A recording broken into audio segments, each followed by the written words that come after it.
Dun, dun, dun, dun, dun, dun, dun, dun, dun, dun, dun, dun, dun, dun, dun. Breaking news! Welcome, everybody. Good evening. Welcome to another installment of BrickWall Reviews. I'm your host, Dave, and tonight I will be talking about a 20th anniversary review. As you know, through the year of 2024, we've been talking about movies that have been celebrating their 20th anniversary, and tonight's feature film is Anchorman, The Legend of Ron Burgundy. Before we get into it, we would like to remind our viewers to go ahead and hit that like button down below, subscribe to the channel if you are not already subscribed, follow us on social media. We're on Facebook, Instagram, Twitter, and Twitch, and make sure that you spread the message of the great BrickWall Reviews. So, getting into it. Anchorman, The Legend of Ron Burgundy.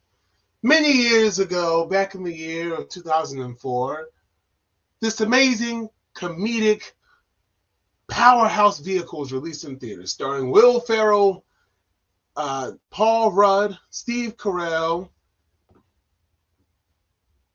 Christina Applegate, and now my phone went to lock. We're having a little bit of technical difficulties in the background here. Yes, please get that graphic up. Get the graphic up now. Now. I don't care what it takes. Get the graphic up. Thank you. Thank you. Thank you. Thank you. Okay, so sorry about that, ladies and gentlemen. We have some new interns working with us today. But David Kocher, I always forget the name, Chris Parnell. You also got Fred Willard. It was directed by Adam McKay. I know I dropped the Anchorman thing already. This film is honestly one of the funniest movies out there, right? I know I said that about a few films, but 2004 had a lot of good movies, a lot of good comedies, dramas, actions, all that good stuff. The Anchorman is an iconic film in its right, which is one of the reasons why I'm talking about it for its 20th anniversary.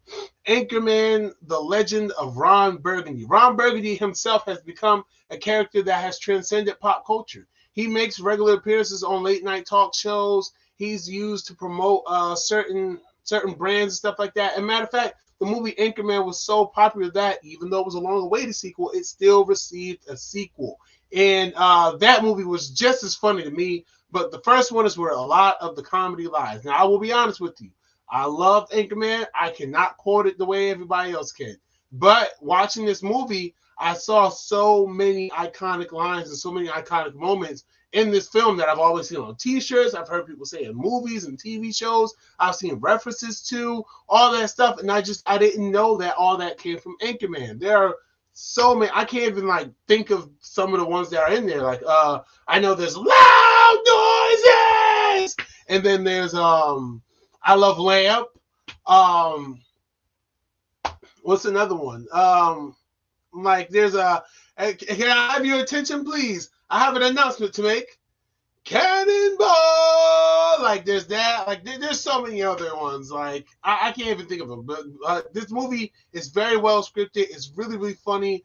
But what is it about, right? So if you've never seen Anchorman, The Legend of Ron Burgundy, or just Anchorman for short, this movie is about a news team. I think they're the Channel 4, Channel 5 news crew, right? Hold on. Let me make sure, because it's here we go. Technology, right? Let me see. It follows what are they? The Channel 5 news team? I don't know. I forgot. But either way, it's hilarious. It follows this group of anchors working for this, the local news channel. And it is hold on. Channel 4. It's Channel 4. Okay, so it's Channel 4 news crew, and it just follows their exploits as their news telling and newscasting and broadcast news is changing. This movie is set in the 1970s, so they're dealing with their first female host coming on. It's a lot of different, not too heavy, not like the sequel at least, where there was a legitimate change. This change was diversity, you know what I'm saying? Especially with having a woman anchor on the news station. That never had been done before, especially not for them over at Channel 4. So yeah, it's really just about navigating through that. Ron falls in love with the girl, so he's trying to get with her, and then all different types of shenanigans happen. It's a really great movie, though. One of my favorite parts from this movie that's always stuck with me, and every time I see it, I anticipate watching it, is the anchor fight, where you have so many cameos from different people like Ben Stiller, Vince Vaughn, um, Luke Wilson, freaking you got so many people. I think Tina Fey maybe probably. I don't know. Can I read off the list of cameos? Sure, I can. Let's see. Boom, boom, boom, boom, boom, boom, boom. Let's see. Where's the list of cameos? Do I have the list of cameos on here? Oh, okay. Nope, nope.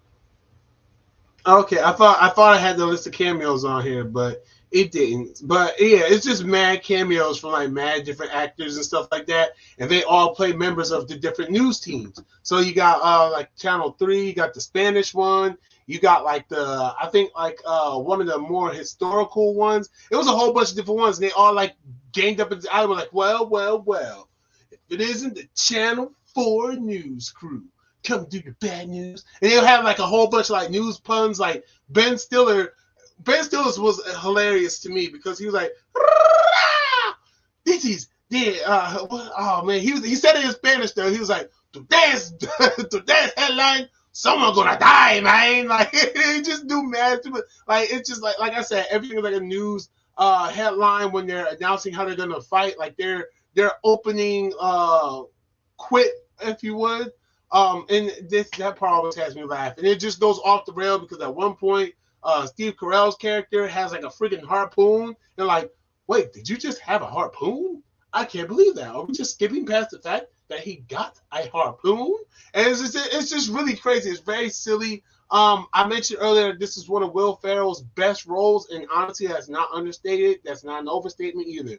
Like Will Ferrell absolutely became such a comedic powerhouse. There was Elf, which really put him up there. Everybody knew. I mean, first it was SNL, right? Saturday Night Live, where he started. He was on there. People recognized him, but Elf really put him up there. And then Anchorman rose him up there because this movie is so freaking hilarious, man. There are so many different lines. Like I said before, there's so many different moments. Like when he's having a conversation with the dog, and even when the dog trying to tell him something, he's like, "What? What is it, boy? What are you saying?" And you see like the dog's translation at the bottom when he's fighting off against the bear. What else is there? Man, so many funny. I was just thinking of this one moment from the movie. Dang, what was it? Now I can't remember. It was the part where he was riding and he like something with Jack, because Jack Black makes a cameo in this movie. I forgot what that part was already. Dang. But that part was hilarious. That part had me rolling, bro, with Jack Black in there. And he threw the dog. He threw the dog over the bridge. And I was like, that part was funny. What other part was there? It was another part I really like in this movie. It's not coming to me. It was just on my mind. Because every time I see this movie, I laugh at that part. Oh my gosh, that's gonna kill me. That's gonna haunt me. What was it? Oh my gosh, it was I can't remember. But Ron Burgundy is hilarious in this movie. Steve Carell, Paul Rudd, they're all hilarious. Like the entire cast is so funny in this movie. It's a joy to watch. It's the part with the flute where he was playing the flute all crazy.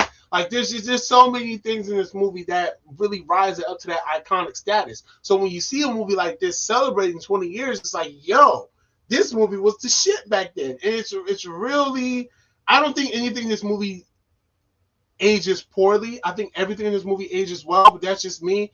I'm pretty sure there are things that when you look at it, you're like, oh, okay, well, maybe that wasn't the best. Maybe that didn't age so well. But then again, who really cares, right? Like, this is a capsule of the moment. And I don't think any creator should ever feel apologetic towards what they have created in the past, especially during the time. It was the time. At the time, this was funny. At the time, this was great. And I stand by that. But I think Anchorman is definitely something that it doesn't get too edgy. But it doesn't play it too safe either. You know what I'm saying? There's like I said, there's plenty of moments in this movie that's just like kind of almost off the rails. But it's really fun. Like I said, it's so good that it amassed a cult following. So many people, so much merchandise, T-shirts, posters, car decals, all different types of stuff. You know what I'm saying? People always reference this movie. People who love this movie reference this movie a lot. And it was so popular, like I mentioned earlier, it got itself a sequel, which I thought the sequel was really, really good. And you still see Ron Burgundy making appearances places. Like when the Minions movie was coming out this year, Ron Burgundy made an appearance to talk about the Minions, not Will Ferrell.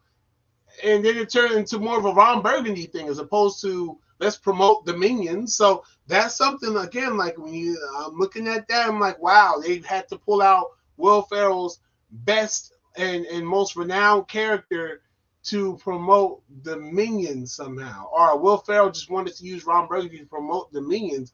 Does he even really care? That's a whole other story. But something to think about. But yeah, so really, you know, if I were to watch this movie, thinking about this movie back in 2004, if I were to watch it with my 2004 eyes, I honestly, I thought this movie was hilarious. Okay, I hadn't really seen the whole thing until I grew up, but the parts that I saw as a kid, I thought those things were hilarious. I thought those parts was hilarious. I thought this was a funny movie. And I couldn't wait to see the whole movie.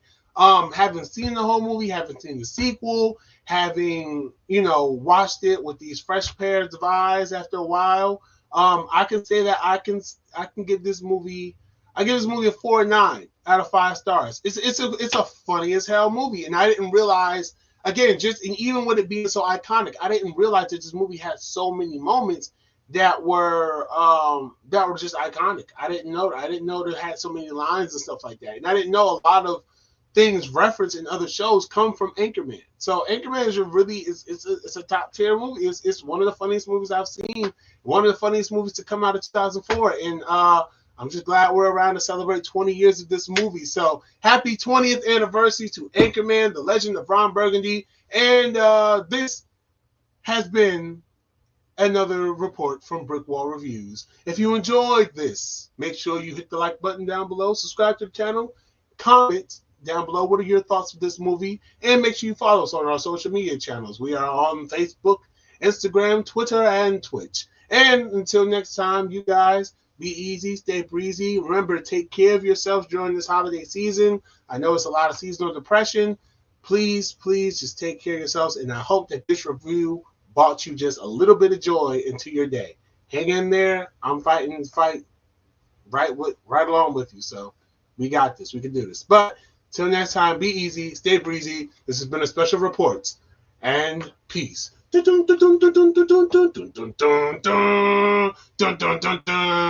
dark in here.